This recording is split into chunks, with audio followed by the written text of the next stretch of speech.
Hello learners, welcome back to my classes. Simple interest की जो series हमने start की थी ये इसका सेकंड पार्ट है। फर्स्ट पार्ट में हमने कुछ बेसिक्स बातें सीखी थी, प्रिंसिपल क्या होता है, सिंपल इंटरेस्ट कैसे कैलकुलेट किया जाता है एंड ऑल।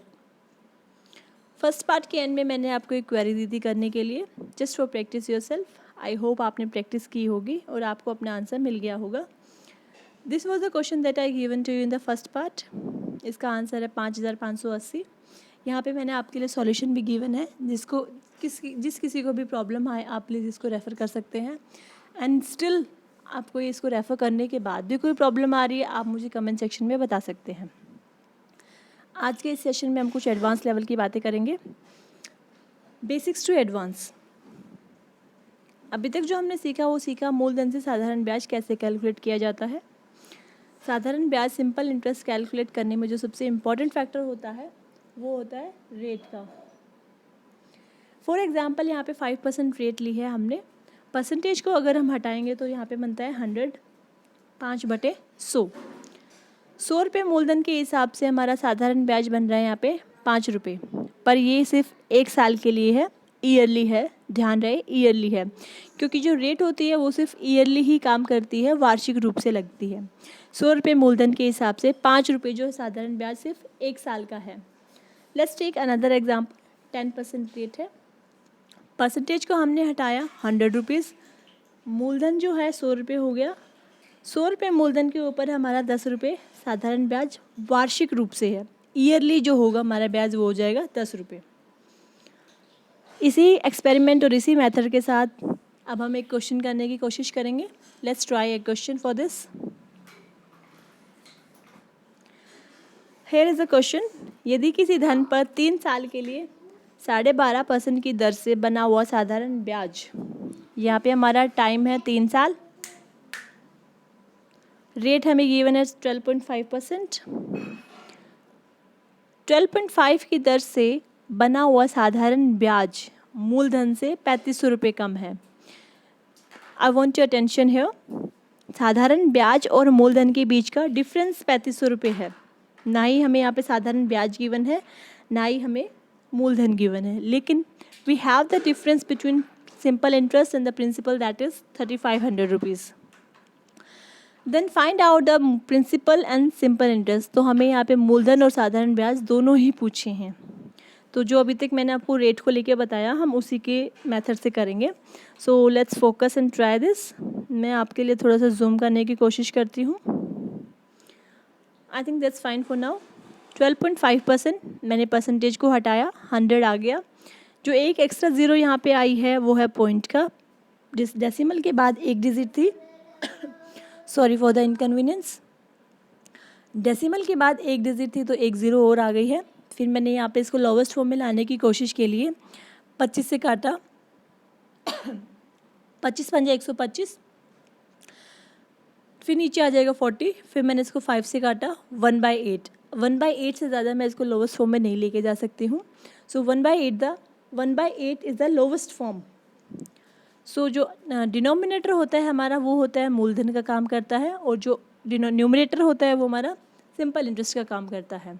तो यहाँ पे हमारा मूलधन कितना हो जाएगा 8 रुपये, साधारण ब्याज 1 रुपये। लेकिन ध्यान रहे ये जो 1 रुपये साधारण ब्याज आया है वो सिर्फ 1 साल का आया है, लेकिन क्वेश्चन में हमें कितना टाइम था 3 साल, 3 साल गिवन है। 1 साल का साधारण ब्याज 1 रुपये, 3 साल का 3 रुपये। मूलधन हमारा हो जाएगा 8 रुपये, साधारण ब्याज हो जाएगा 3 रुपये, दोनों के बीच का अंतर हो जाएगा 5 रुपये। 8 में से 3 गए 5 रुपये, लेकिन एग्जैक्ट जो हमें डिफरेंस गिवन है वो है 3500 रुपये। ये I hope the whole question is visible to you. 5 unit 3500 रुपये के अगर हम इक्वेट रख देते हैं तो 1 यूनिट की वैल्यू आ जाएगी 3500/5 700 रुपये। तो जो हमारा इमेजनरी फिगर था मूलधन 8 रुपये, 8 को हम 1 यूनिट की वैल्यू से मल्टीप्लाई कर देंगे। 8 गुना 700 5600, साधारण ब्याज आ जाएगा हमारा 3 गुना 700 2100 रुपये। The real principal and the simple interest are here, 5600 और 2100 रुपये। This is the answer for this question.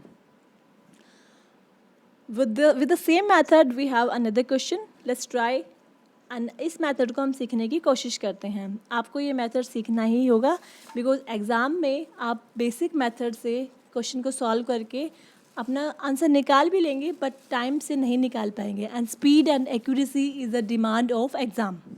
So let's have another question. ये जो मैंने आपको अभी इतना लेंथी लग रहा होगा ये वाला मेथड, बट ये लेंथी नहीं है, ये सिर्फ समझाने के लिए आपको लेंथी लग रहा है।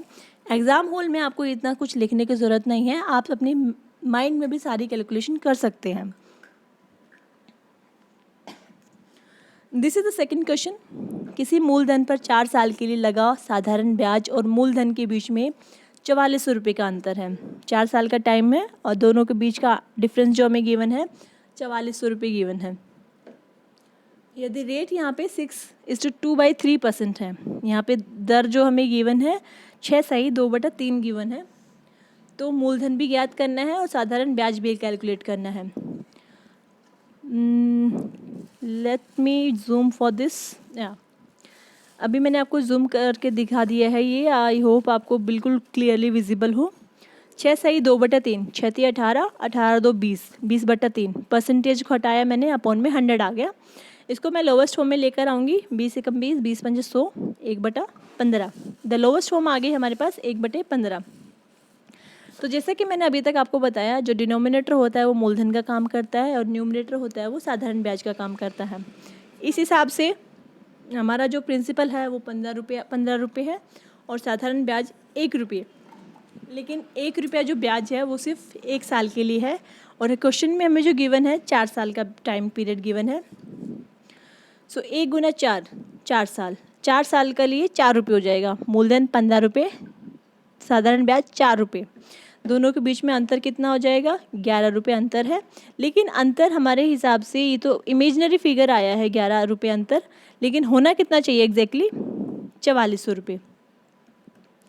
तो 11 अंतर को हम 4400 के इक्वेट कर देंगे। 11 यूनिट की वैल्यू 4400 रुपये है, 1 यूनिट की वैल्यू 400 आ जाएगी। 11 चौका 44, 400 रुपये। तो जो हमारा इमेजनरी मूलधन था वो 15 रुपये था। 15 को हम 1 यूनिट की वैल्यू से मल्टीप्लाई करेंगे, 15 गुना 400, 6000 रुपये मूलधन आ गया हमारा। साधारण ब्याज 4 रुपये साधारण ब्याज था, 4 को हम 1 यूनिट की वैल्यू से मल्टीप्लाई करेंगे, 4 गुना 400, 1600। This is the correct way and correct method and the shortest method for this question. I hope आपको समझ आया होगा। इसी मेथड से एक क्वेश्चन मैं आपको प्रैक्टिस करने के लिए दे रही हूँ। यहाँ पे किसी धन पर 5 साल के लिए, यहाँ पे मैंने टाइम पीरियड लिया है 5 साल। साधारण ब्याज और मूलधन के बीच का अंतर मैंने आपको दिया है 1500 रुपये। रेट है 8% और मूलधन और साधारण ब्याज दोनों ही आपको कैलकुलेट मुझे करके बताने हैं। आप अपनी कैलकुलेशन माइंड में करने की कोशिश कीजिएगा। ये जो मैंने आपको सब कुछ लिख के बताया है ये जस्ट फॉर योर कन्वीनियंस, कि आपको ईजी हो जाए समझने के लिए। अदरवाइज़ इतना लंबा लिखने की कोई ज़रूरत नहीं है, आप अपने माइंड में कैलकुलेशन कर सकते हैं। अगर आपको फिर भी कोई प्रॉब्लम हो रही है तो आप वीडियो को रिवाइंड करके देख सकते हैं। जहाँ कहीं भी प्रॉब्लम आ रही है आप उसको पॉज कीजिए, फिर से समझने की कोशिश कीजिए। But the best method is this. Thank you for now. For the latest video, subscribe my channel and don't forget to press the bell icon, क्योंकि आप बेल आइकन को अगर प्रेस करेंगे तो मेरी जितनी भी लेटेस्ट वीडियो बनेंगी आप तक उसका नोटिफिकेशन पहुंच जाएगा। That's all for now. अब हम इसका पार्ट 3 लेकर आएंगे। इस क्वेश्चन का आंसर भी मैं आपको तभी बताऊंगी। So that's all for now. Thank you. Stay tune, be safe.